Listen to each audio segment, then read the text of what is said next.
What's up, people? Welcome back to the channel. So it's been a bit since we've done a market watch, but to be honest, you guys been going crazy. A lot of people have been talking about the market, so I'm not really trying to waste waste my time talking about about the market, because I got a whole bunch of other videos that I got working on. But at the same time, I do have a couple things that I kind of want to point out, that if you don't want to spend so much money on Yuga right now, maybe this would be the option you want to go for. So if you like what we do here, please feel free to like and subscribe. If not, it's all cool. Still trying to get a 500 subscribers. Once we get there, I will be hosting a special tournament on my locals. I will be giving away some prizes on my channel, so help us get there, and we'll be doing a whole bunch of cool stuff. So let's start with Sleipnir of the Runick main. Obviously, we're gonna be talking about like Runick and kind of like a couple stun cards, but with Runick being the state that it is, I do have a feeling that the Sleipnir will be getting a reprint pretty soon.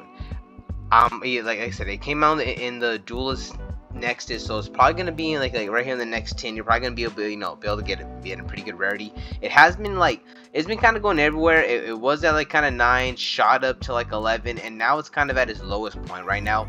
It's about it's about it's around the $8 to $9 range. You could probably get something to sell to you for $8. To be honest, like I said, I do feel this will be in the 10. But if you want to run something currently in Yu-Gi-Oh until we get the next ban list, and I would say go ahead and get at least 2 copies of this. Usually you just run 1. But me personally, since I do a lot of pure Runick builds, having 2 on hand just is preferred. So if you're thinking about doing any kind of Runick Runick stuff, or if you just don't want to spend so much money on Yu-Gi-Oh right now, knowing that a ban list is gonna hit all the best stuff, maybe kind of going low budget, kind of playing stun right now might be the best option. Runick Tip is another card where if you get the original Ultra from Tactical Masters, they're looking at about about the $5 to $6 range, and then the Prismatic is kind of going in that similar. Let's go look at the Ultra real quick, because this is one of those things where this card at any point could be hit to 1. At one point it was really, kind of in the $7 range, went to 6, kind of going down. Now it looks like you get them back in the $6 range, with the free shipping. So the ultra rare versions are going for $6. But you can also get these prismatic rares for kind of, like I said, this one with the $4.25 with the $1 shipping. After that we got $4.45, $4.47. So we're looking at about the kind of similar price range for the Runick tips. Like I said, if you don't have if you're someone who's either getting back into Yu-Gi-Oh and you're what's something I could run kind of right now to hold me off until they kind of equalize the format, I really do feel playing some kind of Runick deck could be the thing, because you could even if they bring tip to 1 or 2, and even found 1 or 2, the Runick deck as an engine could still be something that's very viable, especially in Live Twin, Sprite, and like I said, even if you're not trying to play in Live Twin or Sprite, you could also play in a lot of different stun decks. So like I said, just having in the Runick deck would be a really good idea. Runick Fountain is another card where you got the ultra rares kind of going really high. Let's just focus on the ultra rare, because it looks like the secret rare is under $1, but the ultra rare is the original printing. You got it right here for about $271 with the $172 shipping. So you're looking about $3 for the ultra rare printing of this card. But once you immediately jump over to the prismatic secret rare, you are looking at about 82, 83, 85 cents. So like I said, if you're trying to build this deck extremely budget, I would just go with the prismatic secret rare. That just kind of make it simple right there. Huguenot of the Runick Rings is probably something I should have put closer to the Runick main, but at the same time, this is like I said, it isn't as expensive, and I kind of feel that this is probably the card that's going to remain at 3. They're probably going to want to hit things like Runick Fountain, Runick Tip. So this is probably going to be one of the more comfortable options that I would say right now go ahead and buy. It just depends on your preference. If you rather have the original copy, I would just go to get the ultra rares. I personally have the ultra rares. I have my original set, and I do like how the ultras look. They're going for about $2 with the $1 shipping. So let's just say about $3. For these cards, you're probably gonna be paying the similar amount for the for the prismatic rares. They're probably gonna be kind of similar amount. No, actually a little bit different. But you got 136 with the 122 shipping. So look at about $2 for these cards.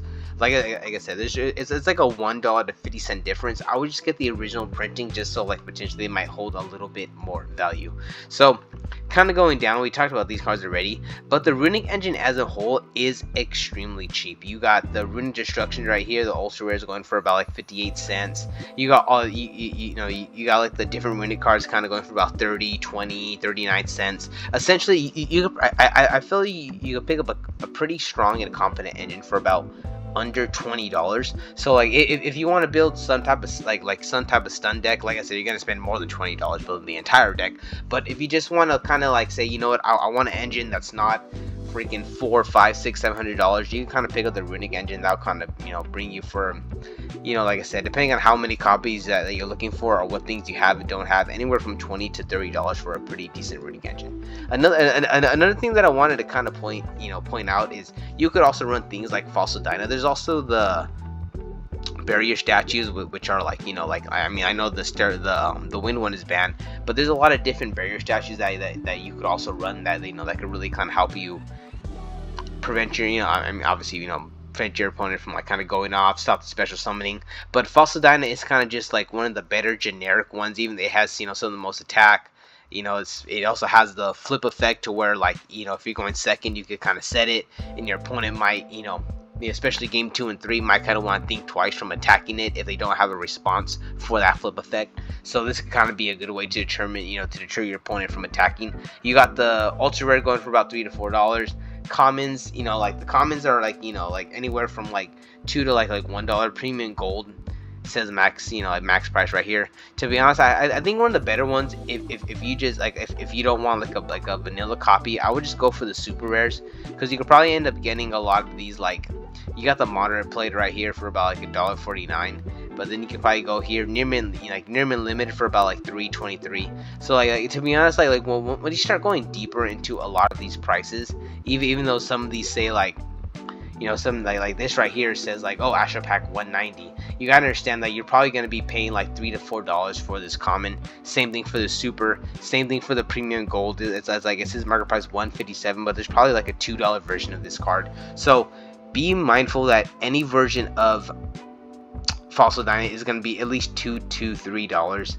You know, like I said, it doesn't matter like which version. Even if I check this one, let's see, we're probably gonna go down here. Yeah, even this one right here, near mint first in 92 cents, but then the 122 shipping kind of puts it in that $1.50 to $2 range. So like I said, you're pretty much gonna be paying $2 for every single version of Fossil Dyna that is right here on the market. Necro Valley is another card that originally I was like, yeah, it's really good, but you know, maybe I'll run at one, and I really need to find me a second copy, because this takes out so many different, like just so many different options, not only for Snake Eye, but just for like a whole bunch of different decks that's like, oh, like, you know, like I get this random effect from banishing this, or I have to, you know, like recur this to like be able to kind of go off. And this right here, just by dropping this, kind of like puts a lot of people in a position where, oh, I'm not gonna be able to like do this small obscure play, and it kind of really does kind of take games by itself. So you got the, you know, the champion pack right here for about $3.73, super rare going for about like, you know, like $3.45, this common say going for $3. Pretty much every single version of Necro Valley is at least $3 to $5. You got the ultra rare from Duel Saga kind of going up high, and then the like the legendary collection going for about $7. Let's see the Duel Saga one. Yeah, see, so we got right here mod play 749. Let's get a near mint. We're looking about like eight, you know, like $8.50 to $9. So we're probably looking about like $7 to $10 for any kind of like hollow foil version of this card. So if you have a, you know, any hollow version of Necro Valley, you know, and you don't need it, post it. But if you're looking for it, I would just go with the rares and the commons, kind of keep it at $3 to $4, because it doesn't matter which version you get, it is pretty high. And the last card I want to talk about is Xiaogin the Spiritualist. I was kind of looking around, and like I thought that, oh, you know, it's probably just gonna be worthless.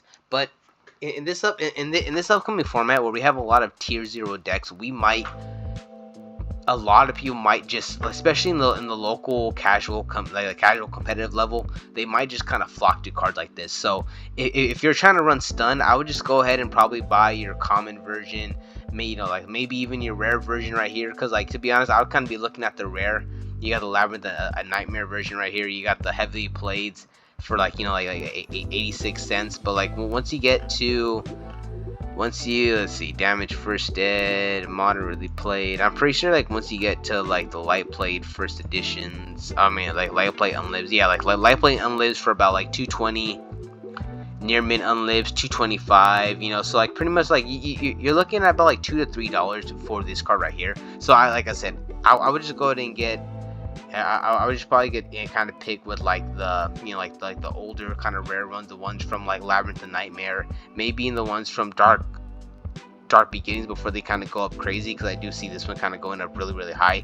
But if you're, like I said, if you're not trying to spend a whole bunch of money on Yu-Gi-Oh, maybe Stun is the option, because it looks like you could build a pretty competent deck for under $50, $60, $70, depending on what type of engine you want to use. Alright guys, that's it for the video. Peace out, and I'll catch you in the next one.